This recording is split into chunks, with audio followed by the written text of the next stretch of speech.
Hi, my name is Brooke Lippman. And I'm Dr. Deb Lippman. And this is Wine Together, a podcast where we drink some wine and have a chat. So sit back, relax, and get that corkscrew ready.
Got it.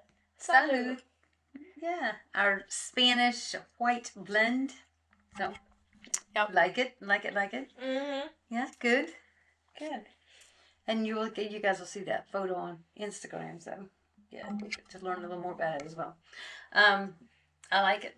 Mm-hmm. You know, it's crispy. It's light. You know, I mean, this kind of reminds me of, you know, I try to eat your dad will bring a pear home for me every once in a while from work, and on those days that I get to eat a pear in the summer, I just, you know, I like that crisp white fruit. So, yeah, but I love white grapes. Yeah. Unfortunately, the ones that we've had lately have the kernels in them, the seeds in them, so, you know, they're a little not as much fun to eat, but whatever. I'm actually going to, sorry guys, take my glasses off here for a sec, because I can't see past that blur. Oh, no. Nasty little smudge on, so let me get.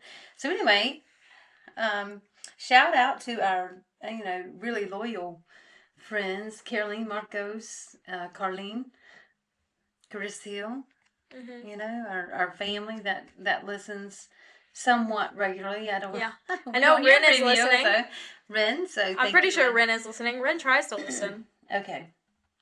You know. Leave a comment, Ren. Yeah, that's what I'm saying. I was asking you, are we paying attention to comments? Because, you know. But we don't get that many. Okay, but. We don't get any on Spotify. Do we get any on YouTube? A few, every once in a while. Do like once in a blue moon.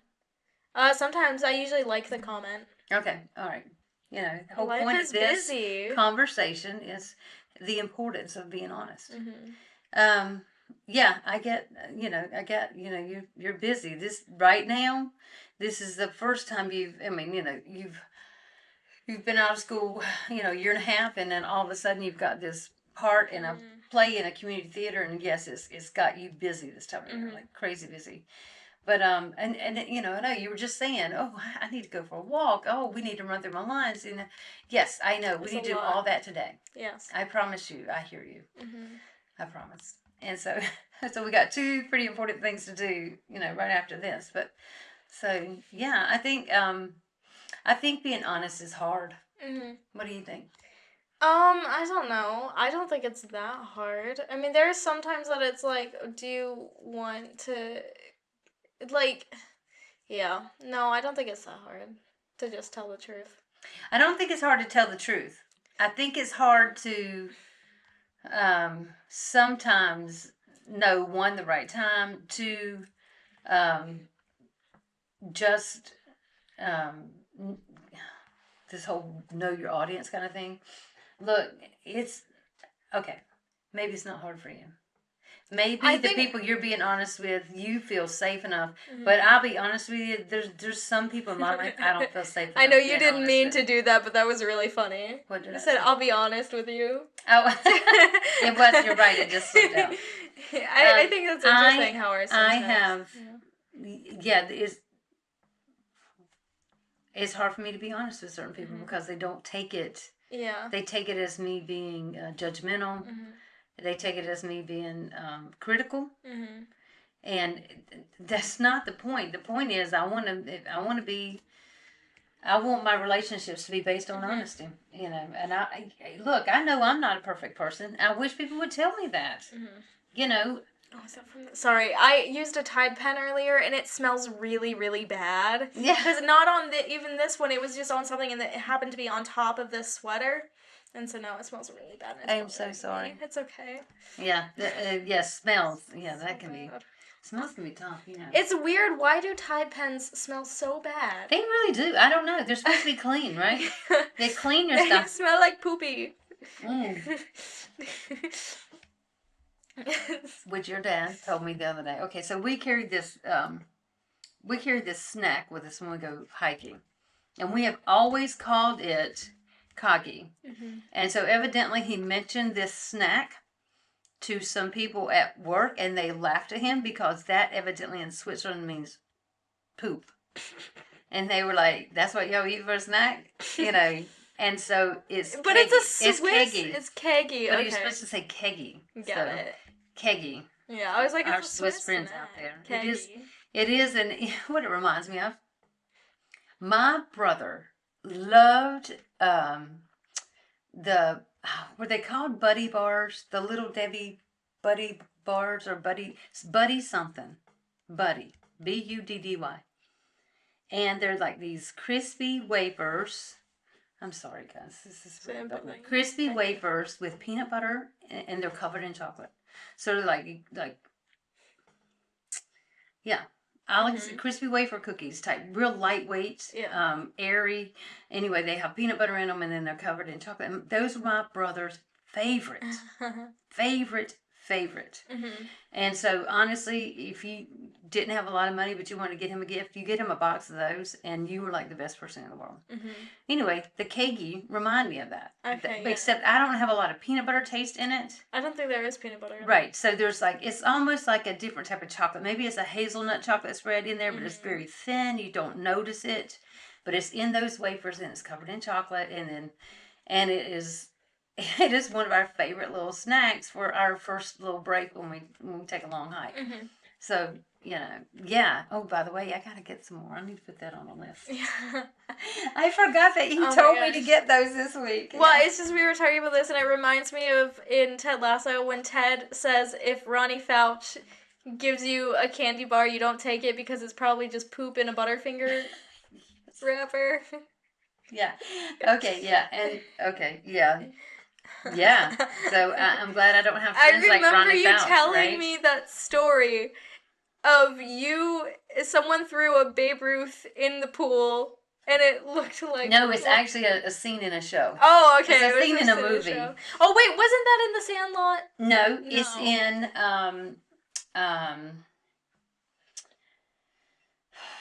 now I'm forgetting the actor. Give me just a minute. Chevy Chase. Okay. And that's the actor. And I know it's Chevy Chase in maybe it's National Lampoon's Vacation. Okay. And you know what? Bill Murray's the one cleaning the pool. That's who the pool cleaner is. So let me see if that scene is in. Okay. Because anyway, later on in Ted Lasso, when you can see his text conversations, you see Ron Fouch. And I think that's really funny. Okay. Because you just know, he says that, but you just know that they were best friends. Okay. And they both did that to people. So the movie was Caddyshack. Oh, and it was Bill Murray is the character that's cleaning the pool. And it's so funny because you're right. The candy bar is not wrapped. It just looks like, I'm sorry, a turd. And he picks it up out of the pool and says, "Ooh, Baby Ruth," and eats it. But it looks like, that it looks like you still shouldn't eat that after it's been in the pool. No. Oh my God, you're getting all that chlorine in your mouth. Oh. Yeah. And all that bacteria. It is so hilarious. That's funny. Yeah, Caddyshack is the name. I haven't seen Caddyshack, but I've heard I should watch it. Yeah, but yeah, it's an okay movie. You definitely can tell it's made in the 1980s. I'm telling you what, the difference in movies from when I was growing up and seeing movies and now, I mean, sometimes, the story has to be outlandish because otherwise it just seems so real because the effects and the cameras now everything just looks like it's happening, like right in front of you. Like they're filming the movie in your living room. Mm-hmm. It looks so real, like you're right there on set with them. And I think that's amazing. I kind of like that effect. I know a lot of people don't like that effect. And so I think that's why movies and storylines have to get so much more outlandish, because you got to realize this is not really happening in your living room. And so, but, you know, also that's just kind of what the audience, you know, kind of wants. They crave that, you know, that out of the, you know, off the beaten path kind of storyline. Yeah. It was just, you know, kind of scary, but. Okay, so I guess the truth should not be hard to speak. Mm-hmm. However, sometimes it's hard to take. Mm-hmm. Yeah. But I still think it's still better. I still think it's better, however, to always be honest. Mm-hmm. I think the hardest thing for me as a mother was going through your teenage years. Mm-hmm. And not being able to make everything perfect. And to not be able to just, because you can't like be harsh honest with teenagers, I don't think, at least most teenagers, because, you know, you break their spirit, you break their heart, and a lot of people just don't recover from that. Mm-hmm. However, I think just honesty is the best thing, and I don't, unfortunately, I just don't think I knew enough. Mm-hmm. When and this is so terrible, but I think a lot of parents feel this way. I knew much more after you guys went through everything and after you grew up than while you were going through it. I don't think I wasn't quite as helpful. And now it's too late, you know. Not you really. Know. Well, yeah, it is. I mean, just because we're grown doesn't mean we don't need parents. Yeah, I get that. And absolutely, I agree with that. Trust me. I think that, yeah.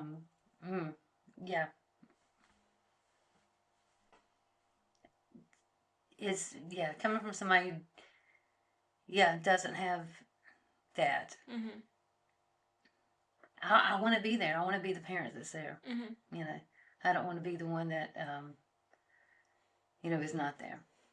So, and that's, you know, but, you know, it just is so hard. I think some people take your honesty as criticism, and I think that's so hard, because it should never be taken as criticism. I think that, you know, I know there have been times that some people have asked me questions, and I've had to, because I know that person so well, that I've had to say, "You sure you want me to be honest?" Mm-hmm. And so sometimes, fortunately, sometimes they're honest enough to say, well, no, probably not. Mm-hmm. And so I'll say, okay, then don't ask me that question. Yeah. Because, don't ask me. Mm-hmm. You don't want. And just because my truth may not be your truth, I mean, your experience and what you're seeing, because, look, facts are facts. Mm-hmm. There's no debating facts. Mm-hmm. Well, some people debate facts, but I'm not going to say what they are.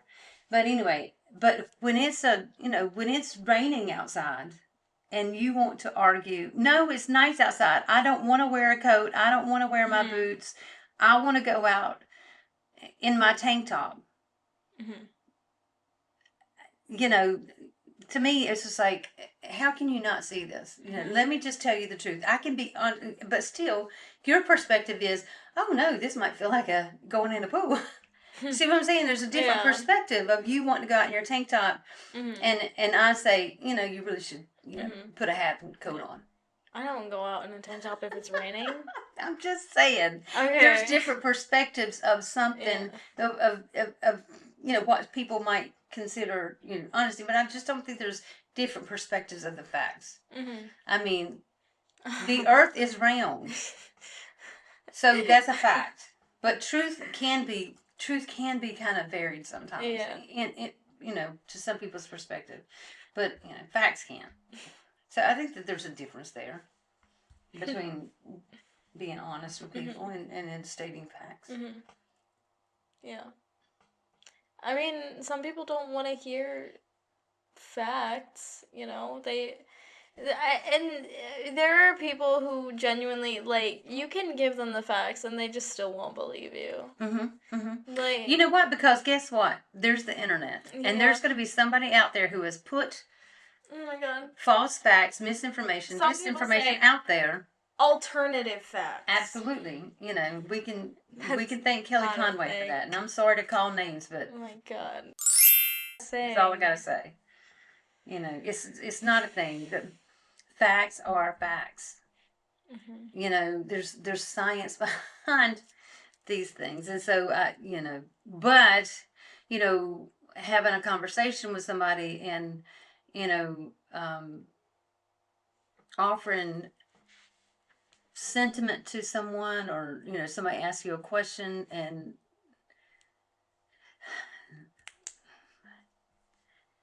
don't ask me if a beard looks good on you or if you should shave. It's for some people, okay? Because I'm just only able to give you my opinion and what I feel and my what is honest for me. Just like, okay, I got one for you, and you're gonna. I know because she's gonna end up doing this. Watch, y'all. You're gonna say, should I cut my hair in bangs? I know you don't like bangs. I know I don't like bangs, and I know that I look good in bangs. I know that, but I still need people to tell me that I look good in them. And I think that that's hard for me. I have the forehead for it. Right. But I like this space. I like this space. I don't want to cover it up. I just now I gotta get better. But I think see something like that, and that can be hurtful to somebody if I were to just flat out say no, it doesn't look good. But that's my opinion. It's not. But yeah, you have to have a specific face shape. Like again, like the Audrey Hepburn face shape. I have a really nice face shape.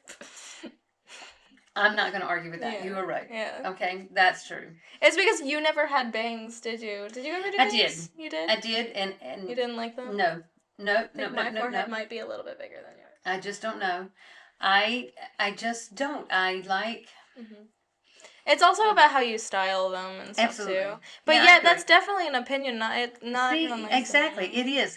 But, see, those type of things... When you speak your truth, it doesn't always sit well with other people. And I think that's the hard thing about truth. You know, when I'm stating facts, you know, I try to make sure I, you know, use some reliable resources and truthful resources to back up my statements. Like I can state a fact right now. Fact. No man in the United States has to be careful of what they do to their body state to state. Women do not have the same rights in the United States as men. That is a fact. That fact hurts people's feelings. I know, it does. And so that's because it's a very it shouldn't be, but it's a very politically charged comment. It shouldn't be. It shouldn't be political. No. No, that should not be political. That should be, we should be able to say, if all people have the rights, then all people should have rights. See, and it shouldn't vary. And the tough thing about that is that also becomes a tough comment because some people do think that life begins at conception when it does not. That is a fact, that life does not begin at conception. Absolutely. And you know why it's a fact? Because that group of cells could not come out of that body. Yeah. It couldn't survive outside of it. Exactly. So that is not a life. You know. But, so, I mean, it's not breathing. It doesn't have a heart. It's not, you know. Yeah. So. I think it's so funny because there is a difference between truth and a difference between facts. Because truth can be laced with opinion. Because it's someone's truth. I mean... You know, the whole autism thing that's going on right now. I mean... Oh my gosh. Tylenol. Well, that's just don't just take dumb. Tylenol. Just dumb.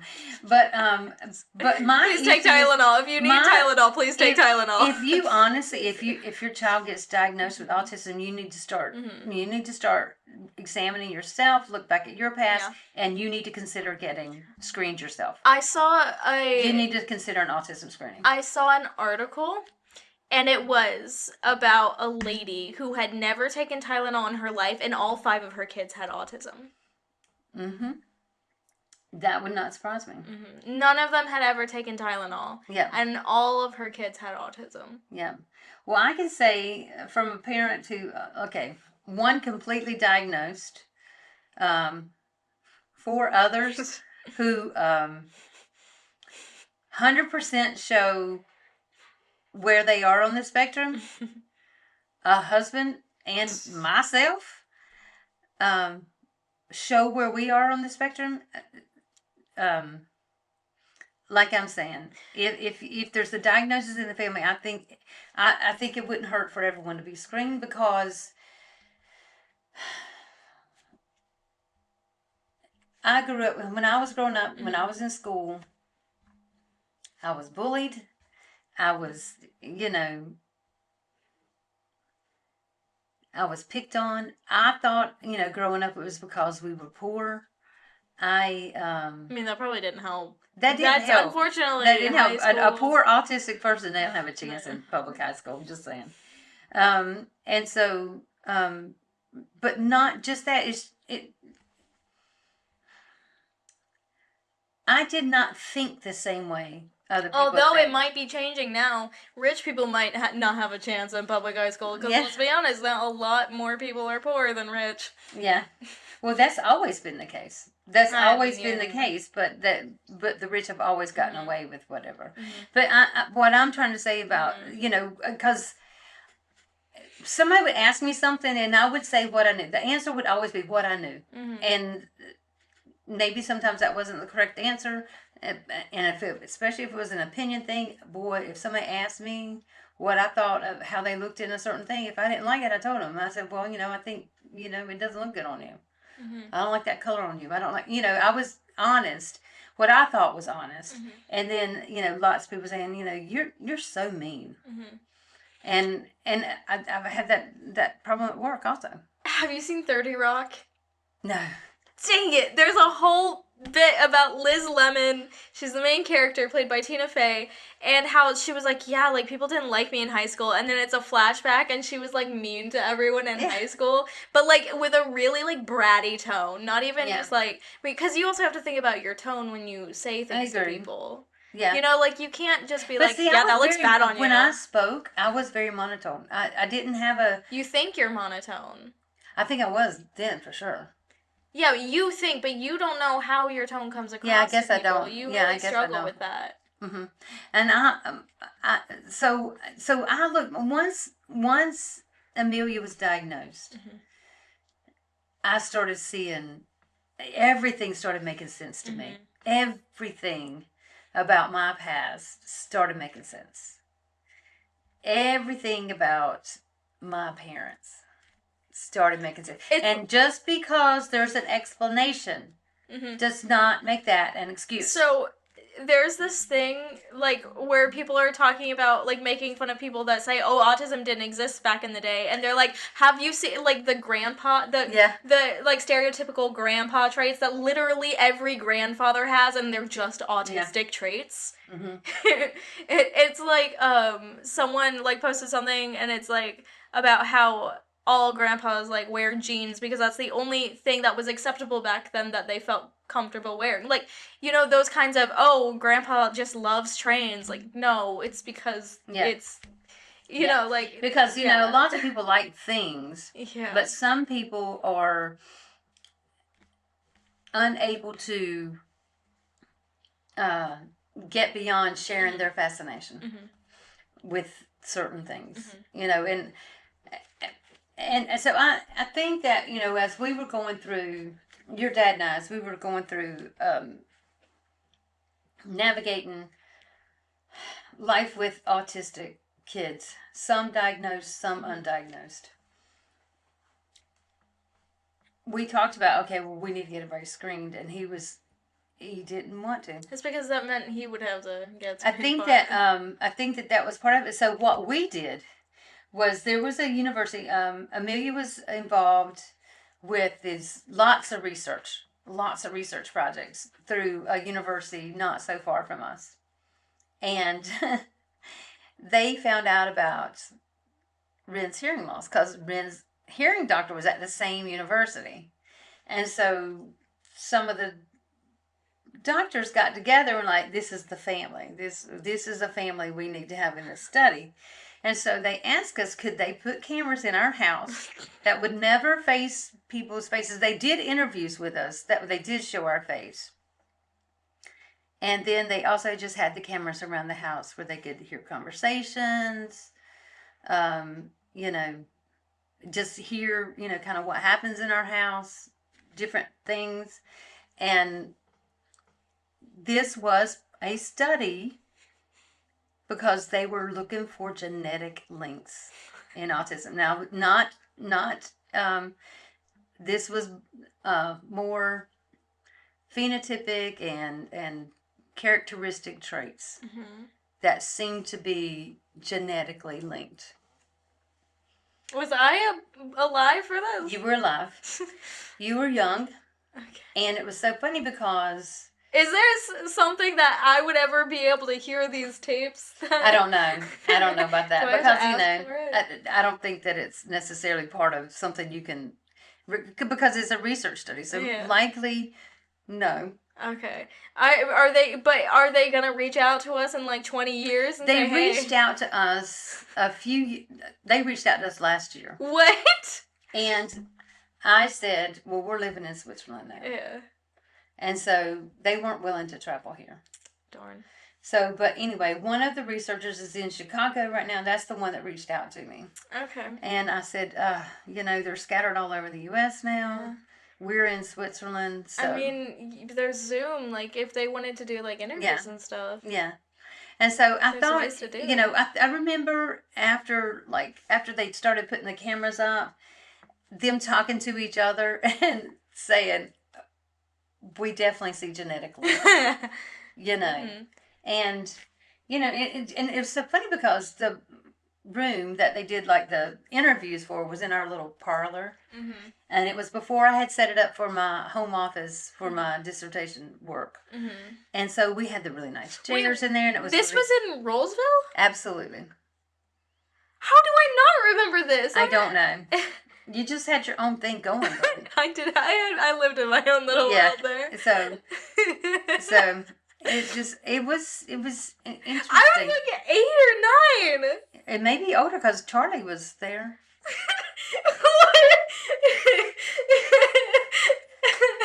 This is blowing my mind now. Yeah. And I think that, and of course I'm only remembering, I remember some of the questions they asked me, I absolutely had no idea the answer to. Uh-huh. Because some of it was about, they had some questionnaires that were about how many facts do you know about certain things. Like, I mean, it was, and other parts were just, well, how do you feel about this? And how does this make you feel? And, different things like that. And, and it was so funny because I remember, I think one of the questions was, do you like to wear turtlenecks? And I was like, actually, I don't mind turtlenecks, but my sister can't stand it. Mm-hmm. And then it was so funny because they weren't going to kind of go down that stretch of that family tree.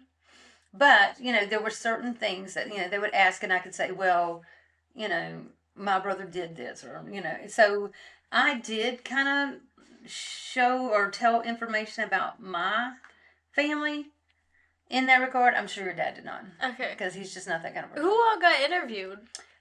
Me, your dad, Amelia, for sure. I'm not sure about this. I think maybe Mason. Okay. Ren, I thought did. Okay. Well, I did not. No, I don't think so. I thought they did, but maybe they didn't. I don't know. If you don't remember it. I don't remember any of this. I was thinking everybody got feel like I would have seen people in our house. I don't even remember people coming to the house or anything. Because the cameras were in different rooms. I mean, I don't remember that. Jesus. Was it? Yeah, because Ren and I would have shared a room back then. Mm-hmm. Mm-hmm.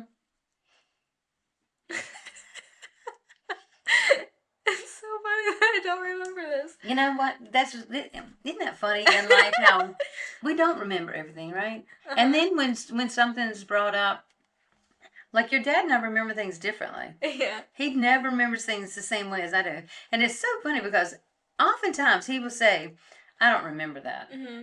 And I have always, not so much anymore, but for the first 25 years of our marriage, I always gave in. It's like, oh yeah, you're probably right. I'm probably wrong. Mm-hmm. Constantly. You know what? I don't do that anymore. Yeah.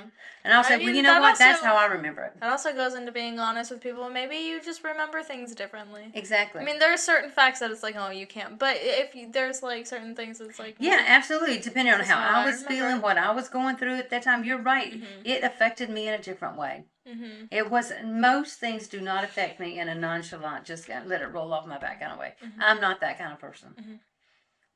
Everything, I feel like everything affects me so personally. And it's so funny because, you know, I'm right now working on making sure I keep my blood pressure kind of down. And so I read something just the other day. It said the fastest way to lower your blood pressure is to smile.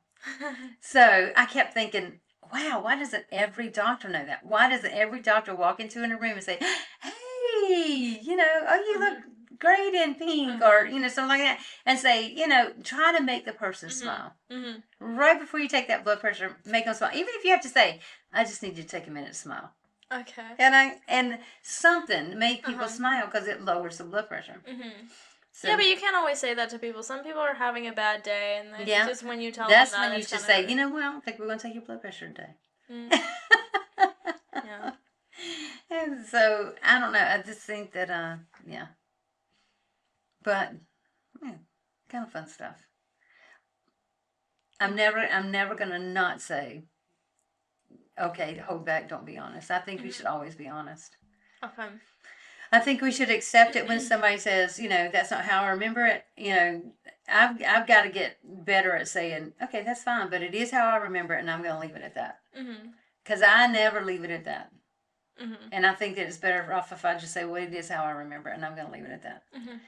Because, yeah, I think that there's so funny. There was a commercial about 2 years ago around Super Bowl time. And the commercial was couples having a disagreement. And one or the other says, let's see the replay on that. And they got to prove which one was right, right? Well, we don't have that in real life. Yeah. I don't have a replay button. And so I am going to have to learn to accept when someone says, well, that's not how I remember it. I'm just going to have to learn to accept, well, okay, that's fine. I'm not going to argue about it, though. I'm just going to have to say, this is how I remember it. You know, because and that was what I was going to say earlier. It's so funny because, you know, like, I have so often heard your dad say, I don't remember that. I don't remember. Like, if I say, we have blah, blah, blah. Oh, I don't remember. I didn't remember. But, you know, some things he never forgets. And it's just like, how does that happen? How does that part of the brain work? I don't know. I don't either. Yeah, but it's interesting to me how our brain is. Just, you know, but either way, it doesn't matter. You know, we just have to accept people when they say something. And, you know, I think that that's unfortunate. That's the way life has to be, because people will flat out lie. Flat out lie if we say, okay, this is going to be the norm. If this is what they say, if this is how they remember it, we're just going to have to accept that. And that just leaves the door wide open for people not to tell the truth. Because they're going to say what benefits them. And so I think that that's, you know, kind of a sticky area too in this type of debate. Which is where I struggle, because I will, if I know I'm right, I will argue till I run out of breath. And what's the point? They're still just going to, if they're adamant that they're not going to get caught, they're not going to tell the truth. So what's the point? But it bothers me that people lie and don't accept responsibility. Yeah, well, sorry. I know. And that's what it is. Yeah. Okay. Well, anyway, good stuff. Yeah. And we got another thing we got to go do. You got to get your little exercise in. And we gotta run your lines. So. Mm-hmm. Yep. We'll be back next week with a new bottle of wine and a new topic. In the meantime, if you want to join the conversation, you can follow us on Instagram, TikTok, and Blue Sky at Wine Together Pod. Join our Facebook group, Wine Together Podcast, and if you don't want to miss out on our regular weekly episodes along with all of our bonus content, you can find us wherever you get your podcasts, as well as liking, subscribing, and commenting to our YouTube Wine Together Podcast.